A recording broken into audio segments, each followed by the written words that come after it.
Hello friends, welcome to our channel. ఈరోజు నేను బెండకాయలు ఫ్రై చేసుకుంటా ఉన్నానండి. అవి అన్నీ కూడా ఒకటే సైజులో చిన్న ముక్కలుగా కోసుకోండి. ఒక బాండి పెట్టుకుని వేడెక్కిన తర్వాత ఆయిల్ పోసుకోండి. ఆయిల్ వేడెక్కిన తర్వాత మనం కొంచెం ఇలా వెడల్పుగా ఉన్న గిన్నె తీసుకోండి. అప్పుడు మనకి వేపుకోవడానికి బాగుంటుంది. ఇప్పుడు నూనె వేడెక్కింది.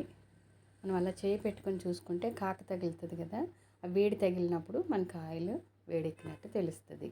ఇప్పుడు బెండకాయ ముక్కలు వేసేసుకోండి. బెండకాయ ఫ్రై చేసినప్పుడు ఎప్పుడు మూత పెట్టకండి. ఆవిరికి నీళ్లు పడి మనకి జిగురైపోద్ది. సో మనకు పొడి పొడిగా ఉండాలి అంటే బెండకాయ వేపుడికి ఎప్పుడు మూత పెట్టకండి. ఇలా మూత లేకుండానే ఫ్రై చేసుకోండి.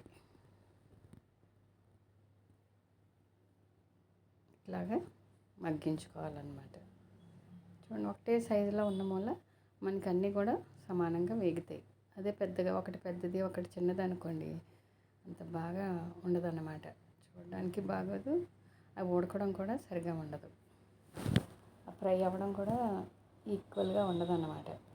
ఇప్పుడు దీంట్లో నేను ఉల్లిపాయలు సన్నగా తరిగిన ఒక ఉల్లిపాయ వేసుకుంటున్నానండి. ఎందుకంటే బెండకాయలో ఇట్లా వేసుకున్నాం అనుకోండి, కలుపుకుని మనకి అన్నంలో కలుపుకోవడానికి బాగుంటుంది అన్నమాట. దీని ప్లేస్లో మనం ఎండు కొబ్బరి వేసుకోవచ్చు, పచ్చి కొబ్బరి వేసుకోవచ్చు, పుట్నాల పప్పు పొడి కానీ వేరుశనగ పప్పుల పొడి ఏదైనా వేసుకోవచ్చు. మీ ఇష్టాన్ని బట్టి వేసుకోండి. నేను ఉల్లిపాయ వేసాను. ఇప్పుడు అది వేసానని కూడా తెలియదు మనకి. చూసారు, అక్కడ కనిపించట్లా. ఎందుకంటే బెండకాయలు మాత్రం డామినేట్ చేయకుండా ఉల్లిపాయ తక్కువే వేసుకోండి. తర్వాత వేగిన తర్వాత ఉప్పు కారం వేసుకోండి. ఉల్లిపాయ 3 వంతులు బెండకాయలు వేగిన తర్వాత వేసుకోవాలి. ఇట్లా వేసుకుంటే మనకి తినేటప్పుడు బాగా కలుస్తుంది అన్నమాట.